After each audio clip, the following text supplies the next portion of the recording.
leveraging those graph connectors. Yeah, it's early days, but I mean, ServiceNow and Box are the first two that I see this doing.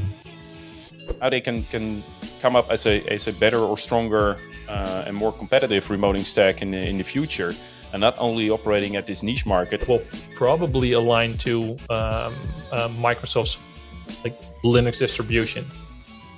That's going to change the market. Do I think that remote work offers more stress? Well, it sure can, but it really depends on who you are and the way that you work. Feel comfortable with the trust that you get from your management that working from home isn't a problem. At the third stroke, it will be...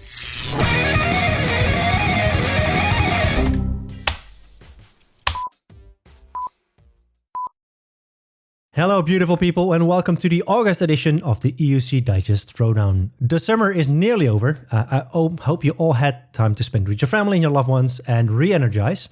My name is Ingmar Verheij, and for this episode, I'm your host. Today, I'm joined by Jits, Johan, and Kees.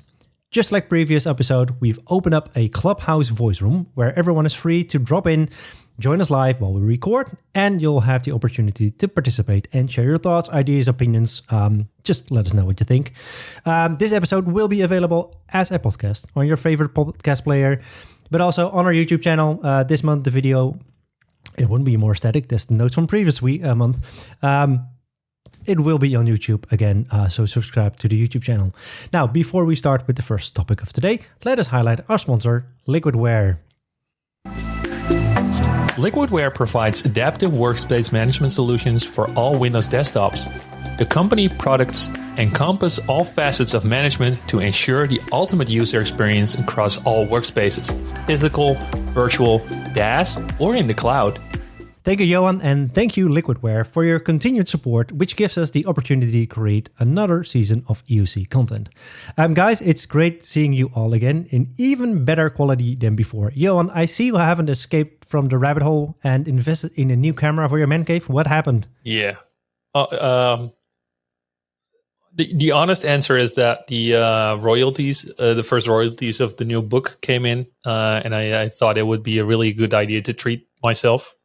So I bought a pair of Nike lifters for CrossFit exercises, so I can just do better deadlifts and snatches and stuff like that. And I treated myself to a new camera, including probably one of the best lenses for streaming purposes, a Sigma 16 millimeters prime lens with diaphragma. That's an aperture of 1.4, and that's it takes all the light in, so it's awesome. I can do this, I can do put my finger in front of the lens, and it's sharp in an instant. It's super cool. And by the way, your new home lab, man cave Office looks pretty cool, pretty neat. It is, eh? Yeah, thanks, man. Yeah, absolutely. And by the way, there's another new home studio office. How we're going to call it? Case, different surroundings. I'd call it an home office. You also call it the South Wing. That's true. Yeah, it's a running joke with some friends that came over, and they looked at the backyard and they went like, "Where did you put that structure?" I'm like, "Well, it's in the back," and they went jokingly saying that it's now the South Wing. Yeah, some people build a shed in their garden. You built another house, and that's now your office. So it's good. You turned out on the worst half of it, right? I mean, downstairs is probably an even bigger and better looking room, but obviously you draw the wrong straw there, right? No. I always say happy wife is happy life.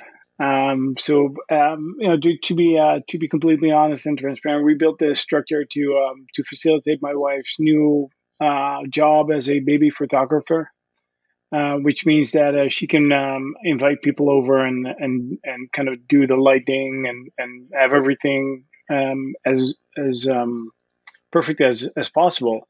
And I just got the attic. Which is it's a fair deal. I'm out of the house. I'm not bothering anyone. I've got my setup right now. I need to do a little bit more work on getting the actual cabinets ready and whatnot. But I've got my lighting, I've got my cameras, I've got my mic, so I can actually attend calls like this or do a podcast like this. We're doing the podcast, so you're doing good. Yeah. So, all right. But, happy wife is a happy life. So she's listening in via Clubhouse, or not yet? I don't see her in. No. I'll warn you if she does. I'll let you know. Yeah, we've got friends over, so I'm not expecting her to drop in this Clubhouse room. All right. Shall we start on the first topic of today? Let's go. Where's Eric? Yeah, all right. Sure, let's go. So the first topic, and that's... There he is. They also do a lot of I feel at Dockers home. and all those other kind of stuff. Eric is still here. Just So for those who are not watching YouTube or all joining live, Eric is unable to join this week. So he's with us mentally. Johan has him on the soundboard. So if you hear Eric, he's coming through the soundboard of Johan. What up? There you go. All right, the first topic of today, and that's about a war, which I thought was over, but I was wrong. There's an increased activity on the battlefield. July, HP Inc., Hewlett-Packard, announced a definitive agreement to acquire Teradici. Now, Teradici is the creator of the PC over IP remoting protocol. Many of us will know PC over IP from the early days of VDI with VMware Horizon or View, but it's currently also used by AWS. Now, VMware has not been adopting any of the new features lately, actually from the last 3 years, and is in the progress of moving their customer base over to their own BLAST protocol.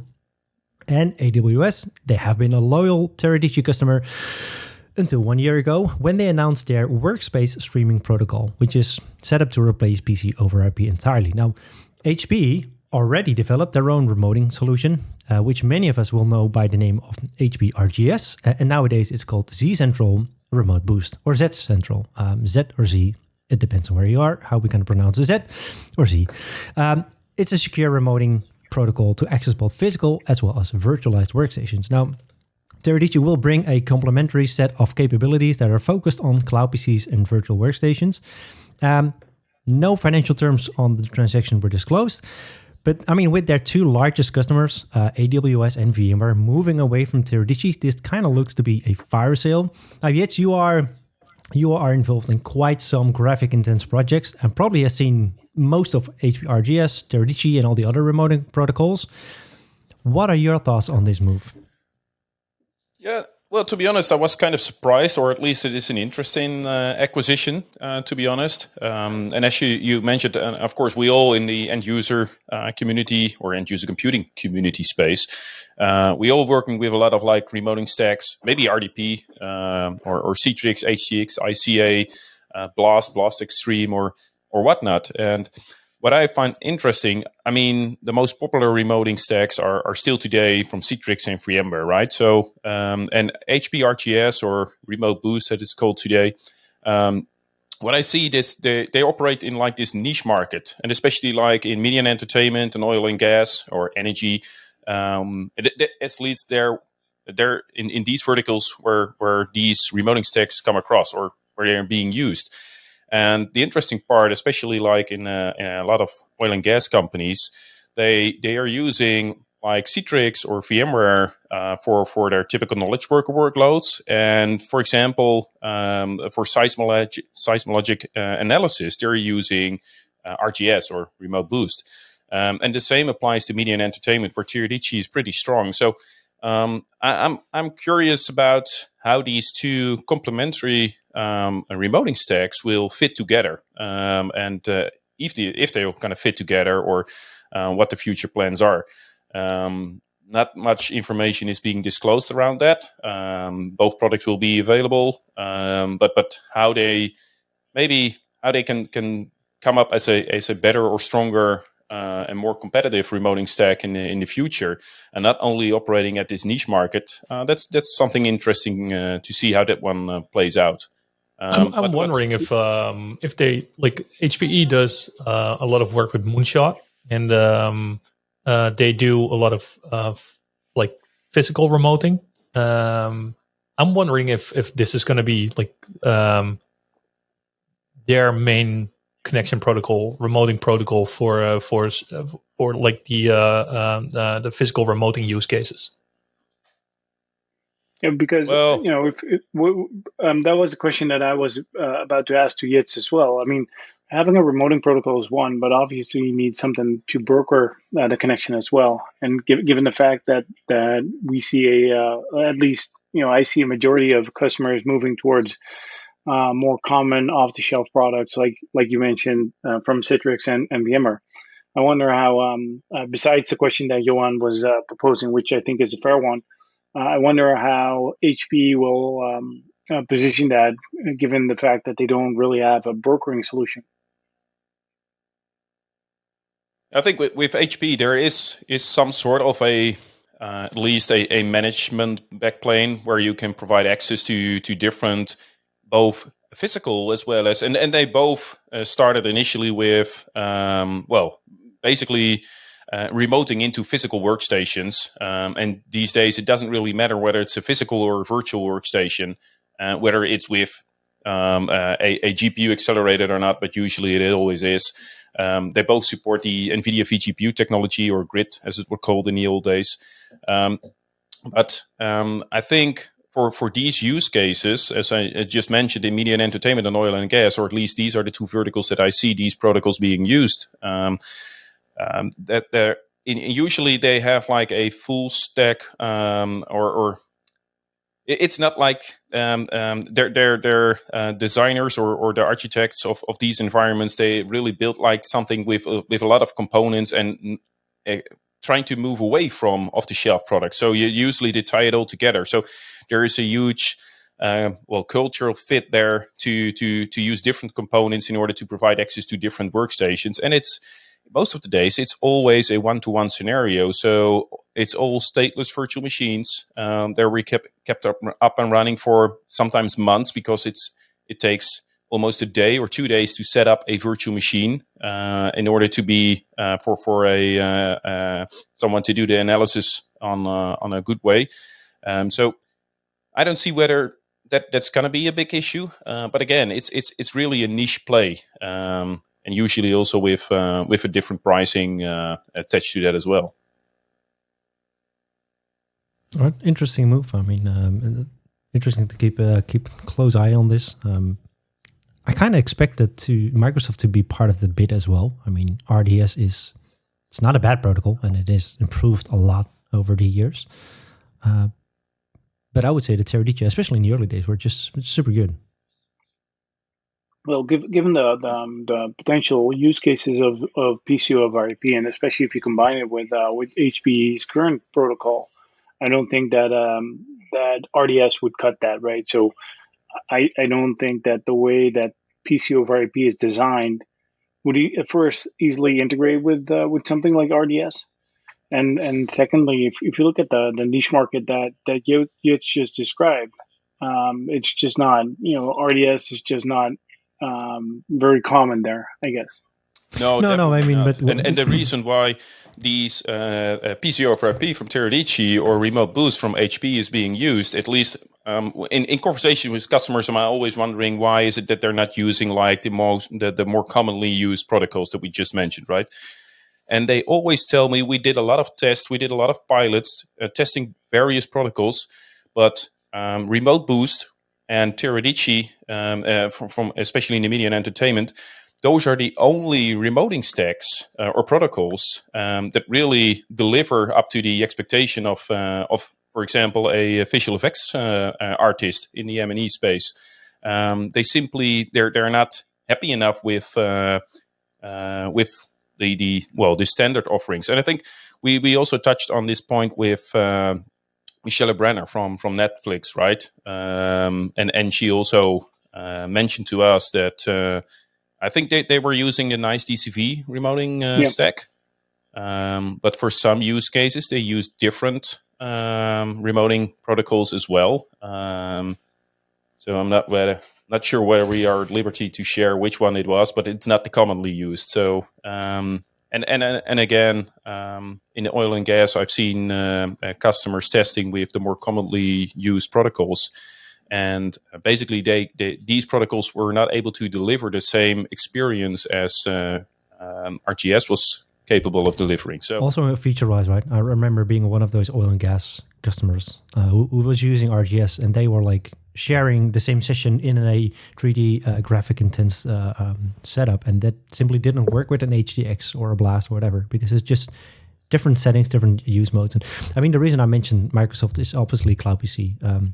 It has a consumer focus at this point, low entry DAS, but this would have given them an opportunity to enter a new market. Then again, it can still happen. More remote protocols are available, and maybe they'll buy HP at some point. You'll never know. By the way, if someone in the Clubhouse room wants to chime in, have an opinion, feel free to raise your hand. And Case is a moderator for Clubhouse today, so he can let you in. But Microsoft has never been after the niche market, right? In the meantime, I'm also wondering so many like zero clients or thin clients that have zero client capabilities are equipped with PC over IP or Teradici chipsets. I'm wondering what the impact of the acquisition will be from that perspective. So now, if for instance, if Dell Technologies is shipping those thin clients, do they have to pay HPE to use that solution? And if so, it's not just a single thin client. Yeah. I mean, wasn't like PC over IP like the sign was on the wall? I mean, AWS is moving away. VMware's been moving away from PC over IP for a long time. Did it have a future for those customers, for those use cases? For those customers? Most customers that I know of are moving away from PC over IP in general. Yeah, and the requirement for the hardware in your thin client, there was a limitation, which is necessary at this point because there's just generic GPUs available, which you can leverage for whatever codec you're using. So I would say that I don't think that is the biggest challenge. I'm still wondering these Teradici PC over IP zero clients, whether will they be there, or would you equip an environment today with these clients? They'll reduce your flexibility, but they're insanely stable. I still have customers using like Terra 1 zero clients, while they're pretty much unsupported by both Teradici, VMware, probably the hardware vendor that delivered them. But yeah, they're stable, they work, they're fast, and because there's like no operating system in those devices, they're secure as can be. Yep. So there's surely a use case. You get better density with PC over IP than compared to Blast. Blast has a higher overhead. So Blast has a higher overhead on the back end, which means that if you compare PC over IP to Blast, then PC over IP has a better density than Blast. Well, it obviously depends on the hardware that you have in the back end. I'm really looking forward to NVIDIA's A16 because it's fully equipped with a shit ton of encoders. And Blast Extreme can offload the encoding process to the GPU or to the encoding chipset on the card, and PC over IP doesn't or didn't. I don't know if their current no. Yeah, they version can. does the same. Teradici PC over IP Ultra, which is not available with VMware because they stopped paying for the license. That is available. They have NVEnc, so they do offloading to the encoders. So Teradici, they can do this, but VMware can't with PC over IP at VMware because that's an older stack. Okay, we're getting too much into specifics, and I think it's good to move to the next topic. Otherwise, we'll just cover one topic for this episode. I want to zoom out a bit on the traditional vendors we cover in the EUC space, because the popular video conferencing firm Zoom, zooming out, they have agreed on a deal to buy cloud call center service provider Five9 for about $14.7 billion, almost $15 billion. So. It's apparently a 20-year-old vendor. They're going to be operating under an operating unit of Zoom after the deal is expected to close in the first half of 2022. Now, if you, just like me, have never heard of Five9 before, it is a cloud-based call center software company that specializes in sales, marketing, and customer service. They have over 2,000 customers worldwide, apparently including Citrix and Under Armour, and they process over 7 billion minutes of calls each year. Now, I checked out their website. They have a great video, short, which basically shows a call center operator.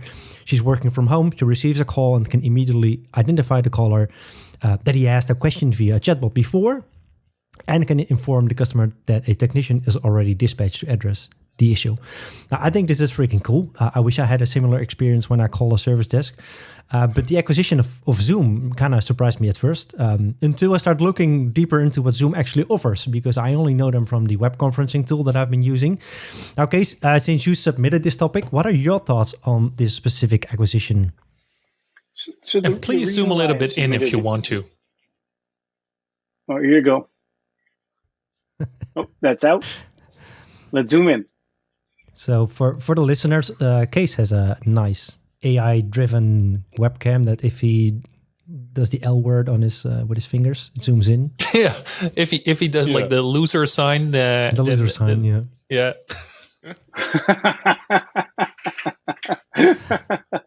Right. So back to the topic.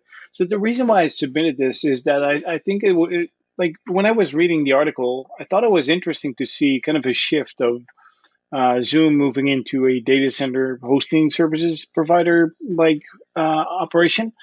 And then I started thinking about that, and it kind of made sense because like most of us, I know Zoom as the web conferencing tool, but they've got a ton of apps that you can load into the system. Obviously, voice and video are very important to Zoom. So having something that is hosted by yourself, not being relying on a third-party vendor for the quality of your service might make sense. And if you have the money, because we all know that Zoom has been booming ever since COVID and this pandemic started, because that's kind of our way of communicating now with each other. It's Zoom, it's Teams, it's WebEx, and all of that. So having more control over the services that you offer and the potential quality that you can offer, especially with voice and video, is critical to the existence of a company like Zoom. Right? If I would offer a service that is very, very sensitive for jitter and latency, then what better move is there to make than to buy a company like this and be more self-sufficient when it comes down to these factors that would influence your service. So I think it's a very smart move. I know that a lot of companies are moving to kind of a cloud smart strategy where they pick and do a best of breed strategy. But in this case, it actually makes sense because they offer such a very specific service that I think that offering that on public cloud with the SLAs that public cloud vendors can offer might not make sense. So taking that in-house and having more control over the quality of your service kind of makes sense if you're doing audio and video. I mean, maybe I've read this wrong, but what I saw from Cloud9, and maybe the offices too, is that they're more to they provide an omni-channel experience for their customers. So yes, it's voice, and they can switch automatically to Zoom. I think that's a service from Zoom themselves. But because it's omni-channel, you can come in by phone, you can come in by Zoom call, or internet call, you can come in by a web chat, and they aggregate it all, right? Clubhouse room. Maybe even a clubhouse room. Who knows? Not sure if that makes sense, Johan. But that makes it so much smoother for the customer who's dialing in, but also for the operator, because instead of just going randomly through like, hey, is there another call, or this is the signer or caller ID, maybe we have him already in a CRM, or it's in this different system. I really like that it aggregates it all, right? So it's a single pane of glass for the operator. And then obviously it's a cloud service. I mean, why would you have this physically? But that's my opinion. Johan, did you want to zoom in on this? No. I'd rather zoom out. All right, then let's switch gears. Oh, wrong button. That's the default. Okay, switching gears to topic Indy.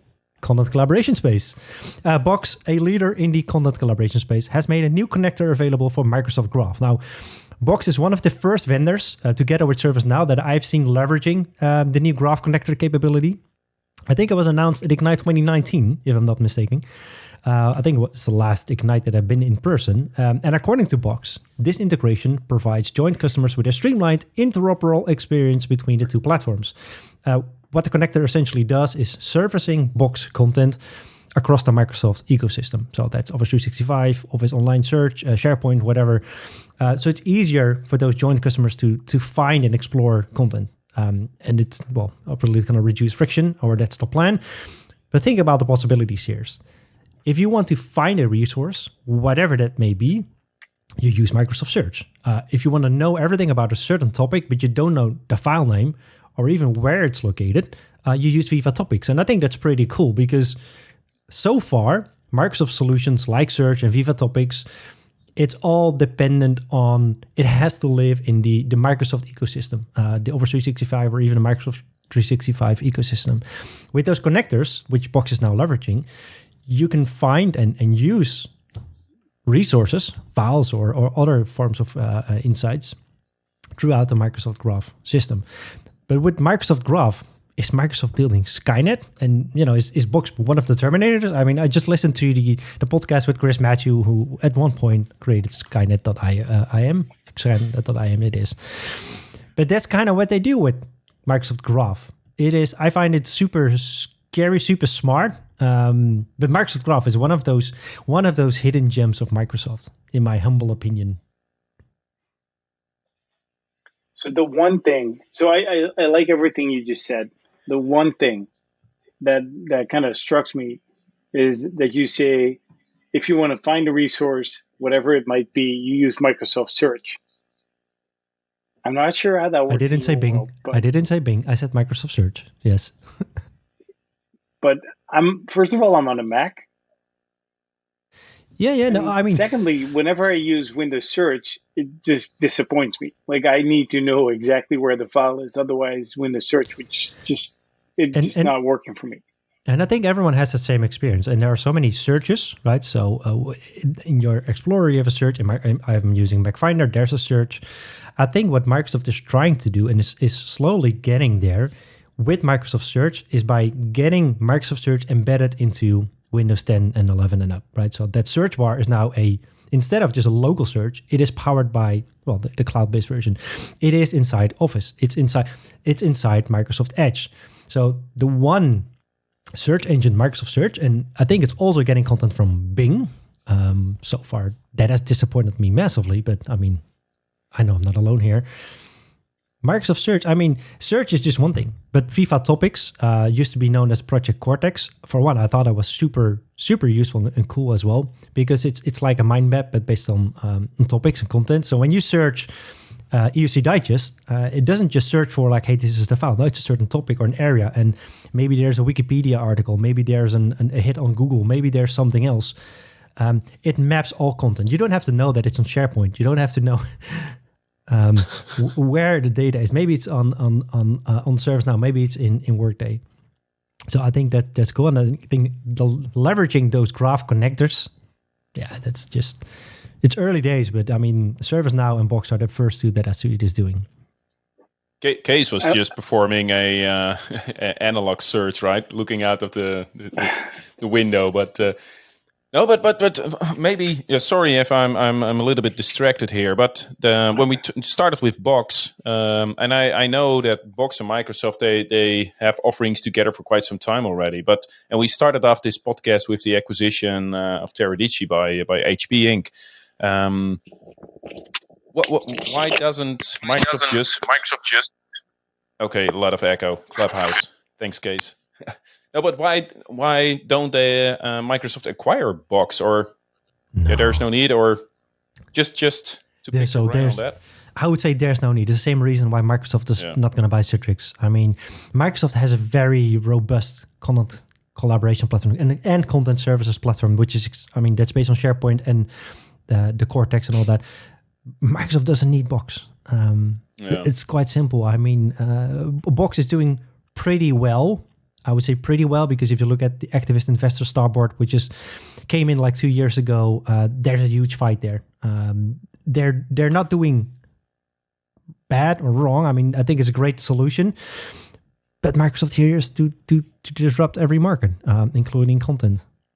So basically, Box is just another repository that taps into Microsoft Search. With this one, yes. And I think that's good, because otherwise they're forcing customers to move to OneDrive and SharePoint. And now they can say, you don't need to. You start using those technologies, but leave your data on Box. And then, by the way, that's the whole premise of Box. Like, hey, we are your cloud-based content repository. Apply security using Box Shield, or use Microsoft Information Protection, and we can identify those labels. And so I think their ecosystem play is super clever. But yeah, I mean, Microsoft is always here is always a threat, I would say, and that's good by them. Well, a lot of features that are really convenient for us, right? Yeah. Johan, did you have something that you wanted to add on Box? No, definitely not. No? Or Microsoft Graph or Microsoft Graph? Yeah. No? All right, then. Well, I think it's a smart move. And I'm wondering, if you look at the Graph API, what will happen in, let's say, 2 years from now? Because there's no standard solution for integration between like different types of services, and I'm wondering if Microsoft is like, if they're going to move towards this is like their standard way of integrating different of those solutions, if they might commoditize this. And I think that's one of the things they're exploring with. I think at one point they called it Meta OS, or actually they never announced it, but some hacker found it mentioned somewhere, and then ZDNet wrote about it. So there's something called Meta OS or Metals or whatever. It's still fairly undefined what it really is, but it's a knowledge network. I think I can only assume it's based on metadata, and again, it's an assumption, but this kind of makes sense that it all correlates. I think for Microsoft, it's just that Microsoft Graph, and by the way, Microsoft Delph is a good example of like what the power in quotes of Graph is. It's the only purpose why it's been built is to show you that, hey, you can map Active Directory with files and other content and your availability, whatever. That's what Graph is doing for you. So I think it's just, if you're a Microsoft shop, especially when you're using Office 365, then yes, you use it. And then other parties are going to leverage Graph to access data. So like Viva Insights, like, hey, how's your well-being? How productive are you? Or you name it, whatever information you have, it's all flowing through Microsoft Graph. And yes, there's an API endpoint for that. All right. While we are on the topic of the software giant from Redmond, this might come to you as a big surprise, but Microsoft has released its own Linux distribution. Microsoft, yes, you've heard that right, but did hell just freeze over? Not really. Even though 2001, Steve Ballmer, who was CEO at Microsoft at the time, he said, and I quote, so pardon the language, Linux is a cancer. And they started treating Linux accordingly by sponsoring SEO's copyright attack on Linux, and they are forcing Linux-based Android vendors to pay for dubious patent claims. So back then, yes, they were really against Linux. I think we can all remember those days. But when Satya Nadella became CEO in 2014, he said, Microsoft loves Linux, and he acted accordingly. And I can only admire Satya for doing the right things and taking the company where it is today, not just with Linux, but just across the board.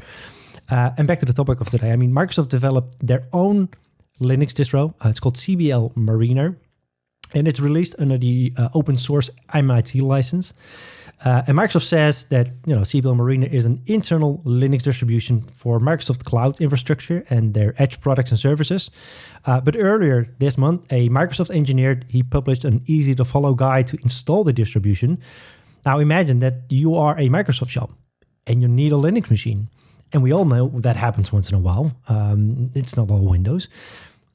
If it's available, why not consider a Microsoft distribution? I think this is super clever, not just because they use what's available and they optimize it for their own needs, right, to build Azure and other cloud services, but also because they might disrupt yet another market at some point. I think first of all, it makes kind of sense, right? I mean, the revenue model from Microsoft has changed over the years. Of course, now it's all about subscriptions and consumerization of the services that they use. You're a back case. So I do understand for them, it doesn't really matter that much anymore whether what kind of operating system you use, as long as you consume their resources and you pay for those instances, the cloud instances. So, and then delivering your own distribution of Linux. Yeah. I mean, if you are able to provide a better service based on your own distribution of Linux, and with that delivering a better customer experience or satisfaction, it makes a lot of sense to me. In the end, the operating system doesn't really matter, right? It's about the functionality that you can deliver with these operating systems, and these are all dependent on the applications. And if the application is capable of running on Windows or Linux, as long as you consume the resources at Azure from a Microsoft perspective. Okay, so I think we have a listener, or we have someone in Clubhouse who has an opinion. Nick, no, your Nick mic is on mute. You're muted. No, my mic isn't on mute. See, there you go. There he is. Guys. Oh, okay. It's strange. Clubhouse gave me not a mute on my mic, but okay. I had to unmute and mute myself even when I wasn't muted. So yes, guys, thanks for setting up this channel and giving us the opportunity to dial in and give some feedback on the topics that you discussed. I found it very interesting what just mentioned by one of you guys. I thought it was Jits regarding maybe it doesn't matter if Linux is available, then you can use it. I agree on the Microsoft standpoint. Yes, they want to have one thing that's a lot of consumption of cloud. That's their goal of all the public cloud providers. But I work with a lot of customers and they have Linux in place. And what I found out is that it's almost the kind of a religion of those guys having a specific amount of Linux machines, and they love specific types of Linux. And I already know how they're going to react on something that's delivered by Microsoft that they need to start using because it's in Azure. The most guys that I know that use Linux on a regular base, they think this is something from outer space and doesn't fit their needs. Even if it fits their needs, if you set one step back and it's an option. But those guys, it's more a religion. So I think, yes, from Microsoft standpoint, I find it totally logical that they did this. But from adoption point, I think there's a very long way to go to get this up and running and get people trust this solution and move over to it. Isn't it interesting that that old habits seem to die really slow? Because if you look at Microsoft as a company, although I think we all have an opinion about how they act and how they do business, they're actually one of the biggest open source contributors in the world, maybe even the biggest. They just bought GitHub, which is the biggest repository for open source community. So while I get your point, Nick, and while I think it's a valid one from a perspective of a little bit outdated and maybe like you said, from a almost religious perspective. But if you look at it holistically, I think that Microsoft is actually making the right moves when it comes down to the open source community. And I might offend a lot of people by saying that, but given the fact that they contribute so much to the open source community and they've got GitHub, I dare to say that they're actually doing a lot for the open source community as well. Yeah, and I think it's in the early days that might happen, right? Like Microsoft, they've said Linux is a cancer, but that's 2001, that's 20 years ago. In all the areas where they started in, right? I mean, whether that's content collaboration, like endpoint management, a DAS solution, everyone will say like, it's ugly, it's shitty product, and like, it's Microsoft, and it's like, at some point they will grow a follower, like a group of followers, and Satya is very a likable person, and I can only, like I said, can only admire what he's doing for the company, because it's shifted like 360 degrees. 180. Otherwise, we're back at the beginning. But 180 degrees to me, like, hey, I kind of dislike Microsoft, and now it's hard to dislike what they do because it kind of makes sense. Yeah, and also keep in mind that a complete new generation of end users is coming to the stage, right? And for them, it's maybe less of a religion. Maybe they take up some of the culture that's already in some organizations. But I'm 100% sure that the new generation, they don't care about the brands behind it, right? They just want to consume resources and achieve their goals. So, the challenge with Linux and the challenge with Linux in general is that it's not like a brand of Linux. If you need to work your way through Red Hat versus SUSE or BSD, CentOS, not Linux, I've been told. Yeah. It's different, and software needs to be compiled different, needs to be built different. But I think what you just mentioned, like the new generation of people, of employees who want to work with Linux, it might be suitable for them. And yes, I think Microsoft is definitely going to disrupt a form of a market with this, because if they are going to create like a mainstream version of Linux, and all of the mainstream software vendors that build software will probably align to Microsoft's like Linux distribution, that's going to change the market. Definitely. And another last perspective on that is, imagine like the marketplace inside Azure. You're going to deploy a certain service, maybe a certain product. You just click through and it's like, do you want to deploy the service? Yeah, sure. I'll use it. It's based on Linux. I'm okay. As long as it works, I don't care.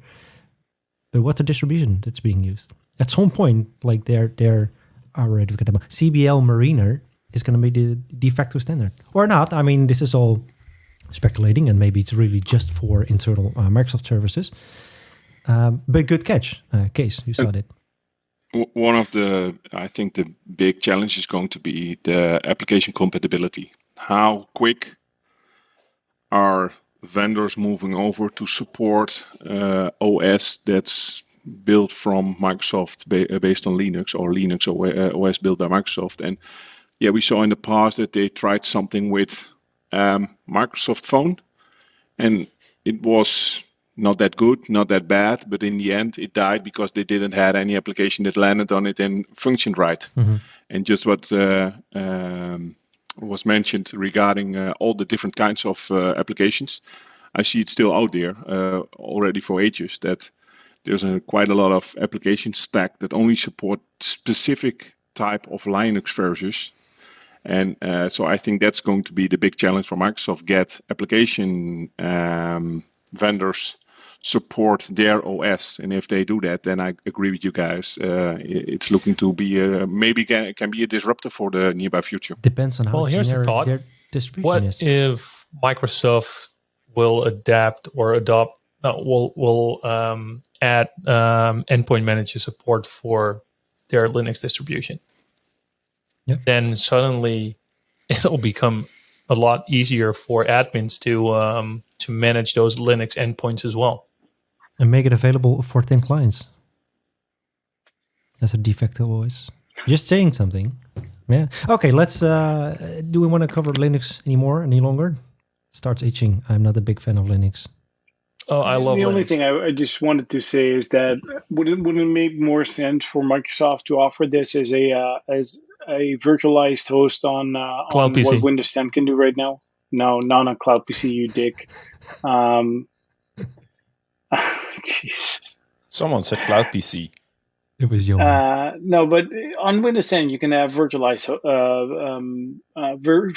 guests as well. So what if you offer your developers a Windows 10 desktop and let them spin up a Microsoft Linux distro, as that is, maybe it's in the compliance rules, it's approved by the security team. I don't know.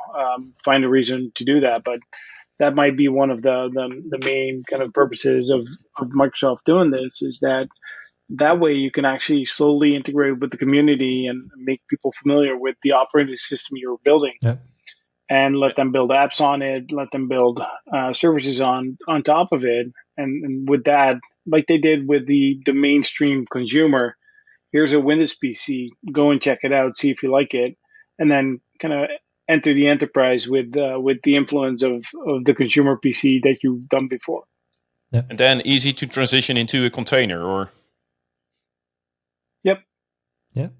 All right. I mean, let's keep an eye on this. For those who are somewhat knowledgeable about Linux, start checking it out. You might need to learn it in a couple of years. So before we move to our last topic, or the last section, Kees, you shared a couple of community articles about Microsoft new CloudPC. CloudPC. CloudPC. Yes. Was there anything specific that you wanted to call out? Because I didn't read all of them. Sorry.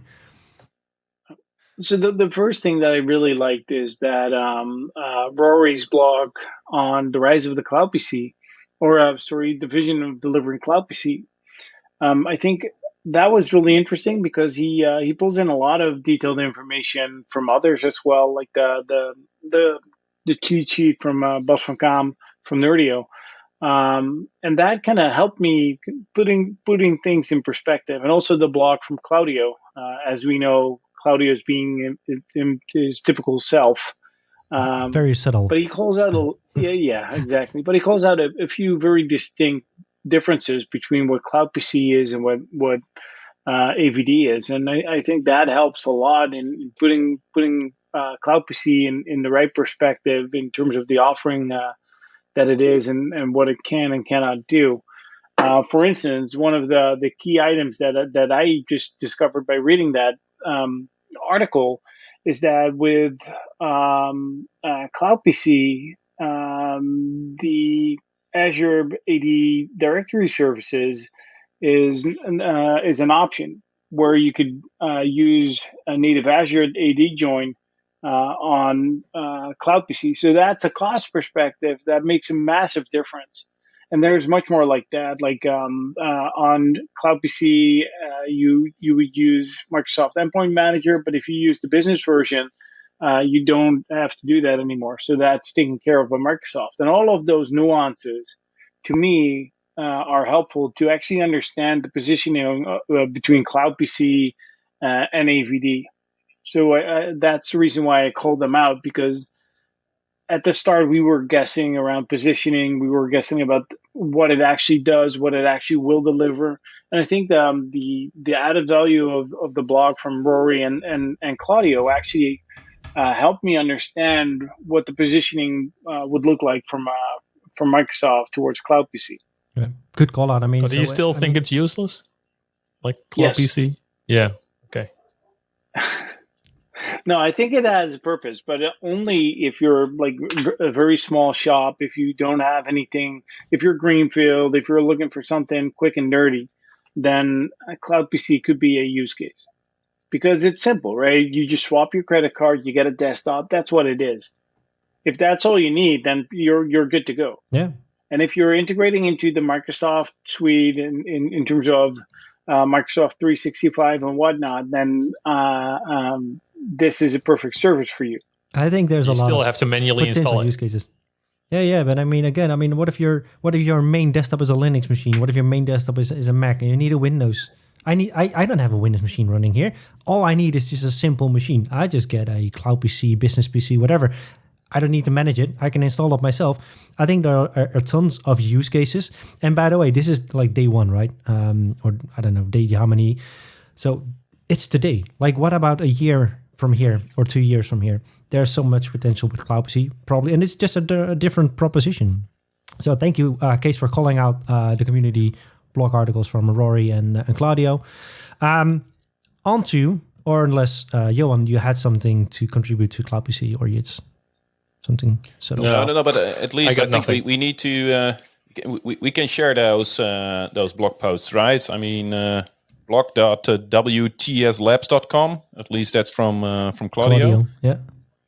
So really worth reading that. And Roryman.com. So check it out and educate yourself on CloudPC versus AVD. And all Definitely the others, worth it. Good. Sorry, come again? No, that was it. Last episode in July, it was still summer. It is still kind of summer. It's raining here, by the way. I don't know. It's a long fall. Our fall started early. We started something new because we didn't have a lot of topics. Still the same. This time, Jits has created a couple of quotes for us, which are centered around a certain theme. And we're going to have a small discussion on that. Maybe you agree, maybe we disagree. I'm sure we'll have an opinion. Again, people in the clubhouse, feel free to chime in. Jits, what is the theme for this episode? And what is the first quote that you want us to shoot on? Yeah, so I was kind of, it was a busy week, so and I still managed to spend some time with this. But I have to be honest, thank you, Ingmar, for suggesting some of the themes. The theme of this week is, work from home. And yes, we all heard a lot about around this topic, right? And it's been going around for quite some time, ever since this pandemic hit us.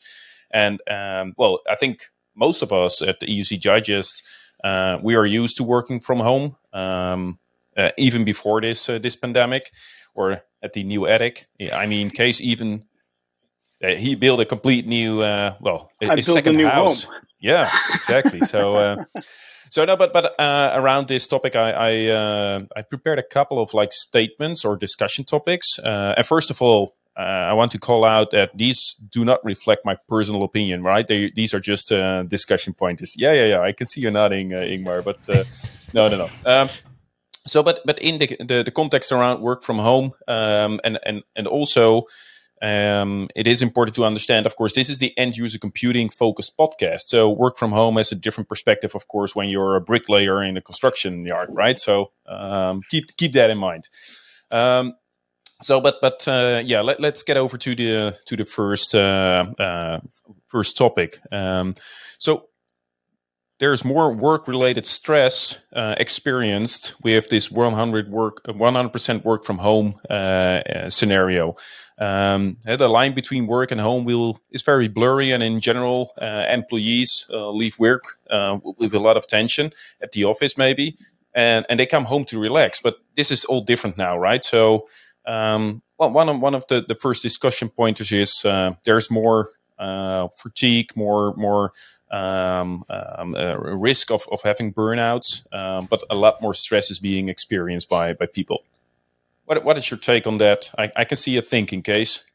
So I think it really depends on what kind of person you are and the way that you want to deal with your work. So. For me, and I can only talk from personal experience, but for me, working from home gives me the opportunity to be more flexible with my time, which means that I can drop off my kids at school, I can go for a run, then come back and start work at 10, and I'll work till 5 or 6. Then I'll have dinner with my kids and my wife, and then I'll work a little bit more if I feel like that. So, from a personal perspective, I think working from home gives me more flexibility, which actually reduces stress. At least that's the way it kind of works for me. Now, if you're all by yourself in lockdown and you're sitting in a very small apartment and you don't really have anything to do than work, then that might induce a little bit more stress, right? It really depends on the scenario, the kind of person you are, the situation you're in. And the only thing that I can say is that it's really necessary to kind of disconnect from work from time to time. Like working 60 hours a week isn't that bad if you do it for a short period of time, and it's not because it's not something that's sustainable, right? You have to think about mental health as well. So taking time off and making sure that you're in a good state, both physically and mentally, I think is a key point to make here. So do I think that remote work offers more stress? Well, it sure can, but it really depends on who you are and the way that you work. If you're one of those persons that indulge themselves into work and cannot find any stress relief, then I think at that point you better look for something to do outside of work and make sure that you actually have something step away from and to do or sit and think about things. But having that break between work and personal life is definitely something that is crucial right now. And I think there's also a nuance. Yeah, and there's a nuance between work from home and what's happened with the pandemic. So, I mean, most of us were used to working remote, working from home. And yes, whenever you start working from home, there are a lot of lessons to be learned, right? There's a lot of things that we've learned along the way, which Case just mentioned, like, it gives a lot of freedom, a lot of flexibility, but you have to be very clear to yourself as well that at some point you have to disconnect, right? And you don't need to work 10, 12 hours a day. That's going to burn you up. However, the pandemic added some more complexity. It added some more dynamic to this entire exercise.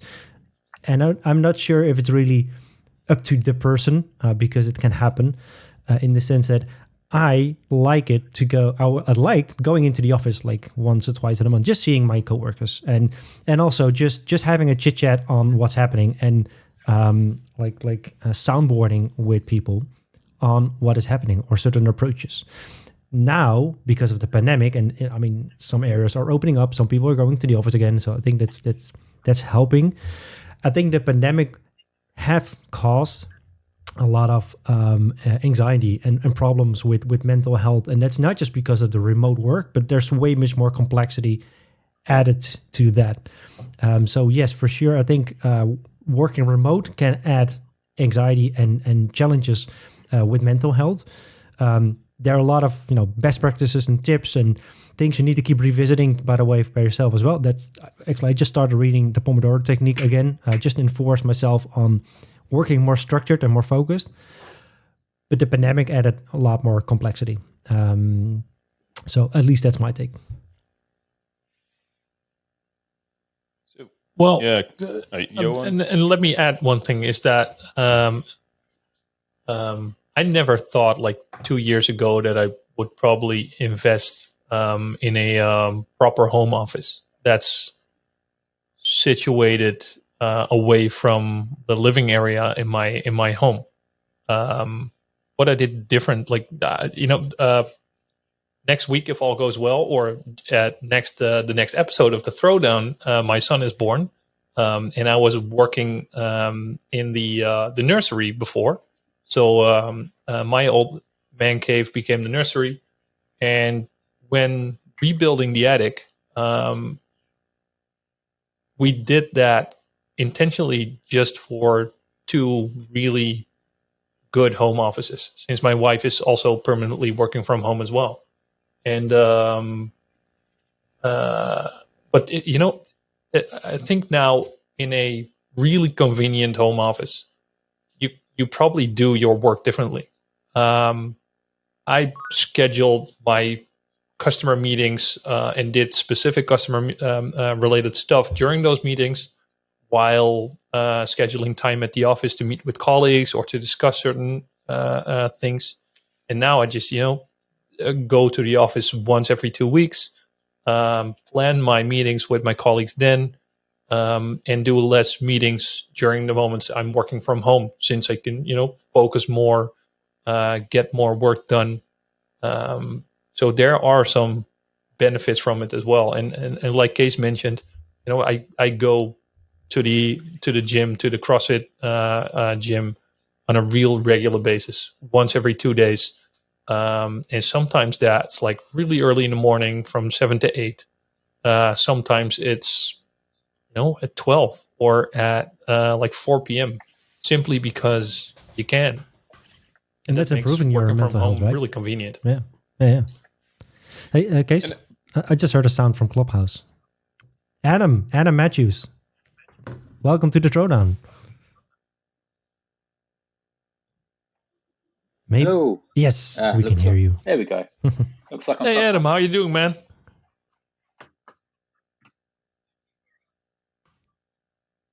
Are you still there?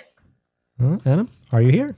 Yeah, I can hear Adam speaking via Clubhouse, but he's not coming into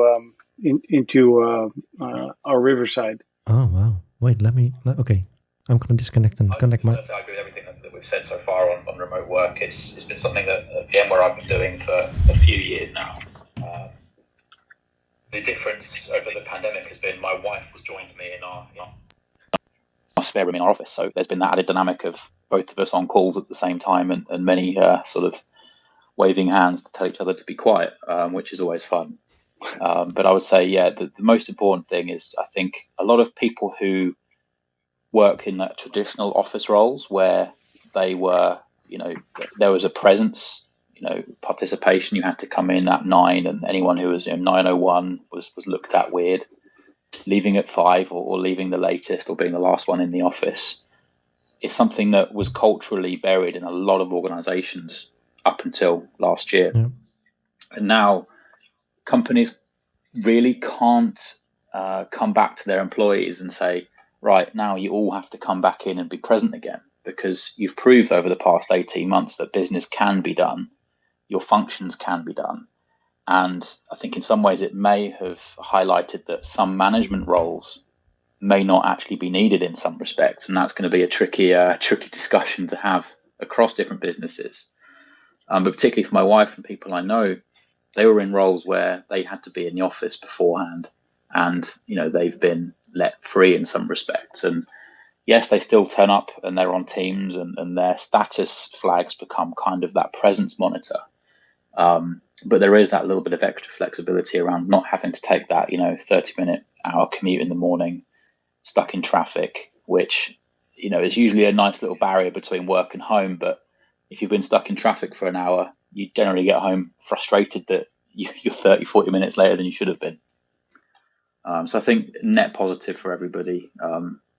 I am seeing lots of articles from, I would say, some interested parties who want people back into city centres and back into offices because they've got investments there and they need to fill that space. But I think, I hope that the ship has sailed on 100% work, but then having the option to come into an office if you do maybe live alone and you have that factor there needs to definitely still be considered. A really great discussion on that one.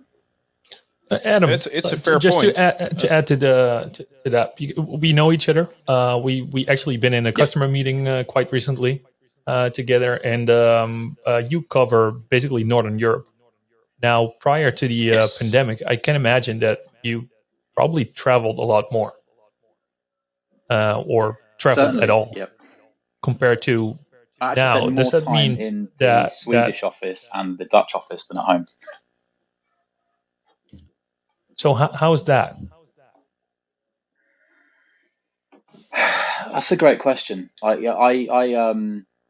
live about an hour and a half from the VMware office in the UK, and obviously the office is close to Heathrow. So typically I would spend, in 2019, I think I had 40 or 50 flights over that year. It was my busiest year for travel, and I really enjoyed being in a customer's office, in the meeting room. I found most of the value I got from work was in those coffee breaks, in the sort of walks to and from meetings, or in the cab ride between the hotel and the airport. That's where a lot of work got done. And I must say I have missed that over the past 18 months massively. It's those smaller interactions that are harder to force digitally. I still haven't found a great way to, apart from cold calling people and trying to, grab people when they're free. But I'm finding that harder and harder now, because there is that level of people are working from home. As you say, they may be going to the gym at 4, they may be picking their kids up, and I don't want to sort of interrupt people in that process. So I'm still working on my sort of how to update my working etiquette for this new way of working. But no, I do really miss that in-person travel piece. And that's also a matter of, in a way it's good, right? But we've shifted from, let's say, synchronous to asynchronous work. So things like Slack and email, it's all asynchronous. You can answer whenever you want. You can answer directly, but you don't have to. Like a phone call, it's immediate. You pick up, you have to do the conversation straight away. But you can still decide not to pick up. An in-person conversation is like you have like 100% focus. Well, almost 100% focus with the one who's standing right across to you or in a cab. And like before the pandemic, actually my last flight was to the Raleigh office, which is where, my Citrix office, where I have to work with my coworkers. And that's been extremely valuable, just being with the people, like standing at the desk, having those conversations. I could taking it on for months as in being productive. That's been like 18 months ago, my last slide. And I can totally relate on what you're saying. Yes, it's great having flexibility and going to the gym, pick up the kids, and it's all great. However, at some point you're missing certain conversations and interactions, and I wouldn't say it's not burning me down in that sense, but it is costing you in a way. It's costing mental energy.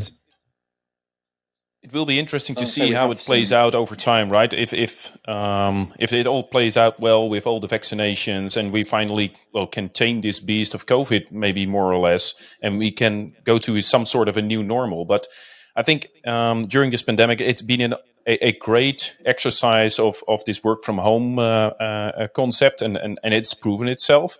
And we all can see the pros and cons of it. And for me personally, there are more pros than cons. And many organizations, both from the big tech companies, but also like the smaller companies locally or in whatever region, they have said, well, we'll keep working on this concept even after COVID is over, if it's going to be over eventuly. We don't know that. But other companies such as Google, however, they already have, they have rejected their work from home policy that they stated in the beginning, right? They say now, if people want to work 14 days in a row and not coming to the office, they have to ask permissions. And I've spoken to a lot of like customers of mine where they're ramping up to going back into the office, and where every employee, no matter what they do, they need to show up 3 days in a 5-day working day. So they have to show up there. And even a personal friend of mine who is, is effective at home. And of course, what he also states is he is more productive at home and without any distractions at the office. And for the social part, he still meets his coworkers at some social gatherings, which they organized. But he is forced to get back to the office 3 days a week at minimum. And I don't know what it is. I can only guess. Maybe there are some management layers that want to see people sitting physically behind the desk, and they want to have this control or something. I don't know what it is. Maybe it's back to the 1970s. Those are just bad my personal managers. opinion then. Yeah, that's interesting. I mean, definitely. Choice is good, right? Giving a hybrid possibility is good. But I'm going to add another speaker to the clubhouse. We have sent an invite to Nick, who's also asked to join as a speaker. I think hybrid is the answer here, by the way. But Nick, are you here again? You are muted. Double muted. Yeah. Yeah, it's something that's not going well with the app, and when you join us, Adam had the same problem just before. So, regarding the work from home, interesting discussion and topic, and I think you guys are totally clear on that, and I agree on that. But the only thing that I wanted to mention is I think it's also regarding the stress part for a lot of people is that working from home is new for them. But also the amount of pressure that's been given by management, or the trust that management gives a lot of issues for those people. So if you never worked from home or only worked a couple of times from home, and this is a new situation for you, you have to cope with that it's new, and you have to feel comfortable with the trust that you get from your management that working from home isn't a problem. And I see some people who, when I started the Citrix, working from home was something that's really adapted, and it was already there. And when I visited the office 3 days in a row, my manager saw me and mentioned, "Okay, Nick, but I'm not sure if what you're now doing is right, because it's a 150-kilometer single trip for me."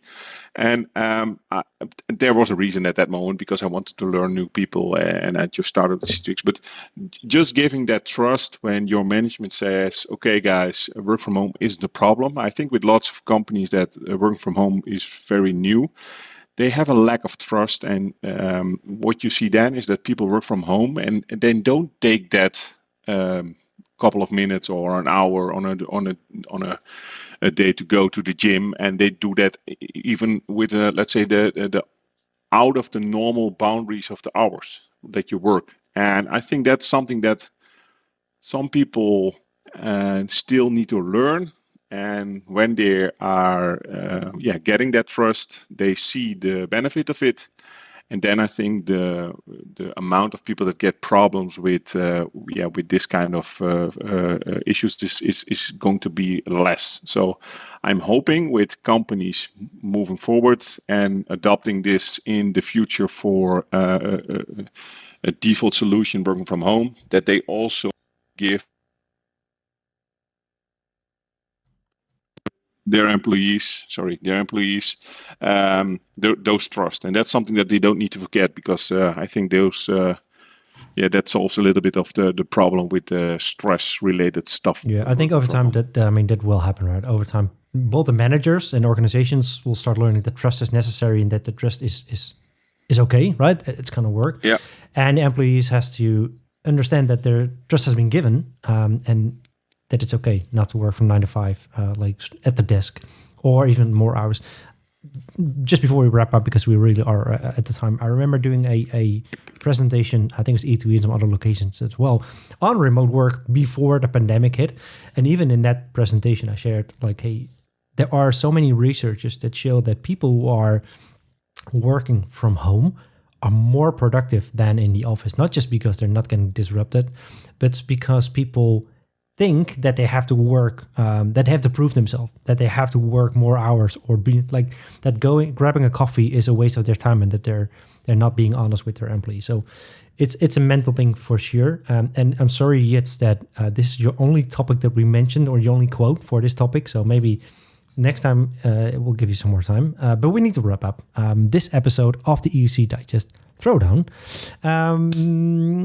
Again, thank you for sticking around until the end. We had a lot of fun. I had a lot of fun. I really appreciate the people in Clubhouse joining us live and even contributing. So I think that's super cool. For the next episode, we're going to do it again. At least I like doing it again. More people, feel free to join us, chime in. I'm going to emphasize that we not only publish in our favorite podcast player, but also on our YouTube channel. So don't forget to like these videos and subscribe to our YouTube channel. If you want to comment on anything that we say, just leave a comment below the YouTube video. And you have any topic that you'd like us to discuss in the next month topic, or maybe one of the quotes or whatever. If you want to say something on CloudPC, I know Johan's going to enjoy that a lot. Just stay in touch. Just by the social channels or by email on podcast@eucdigest.com. For now, I want to thank you for listening, wish you well, and we'll meet again in the next episode of the EUCdigest ThrowDown.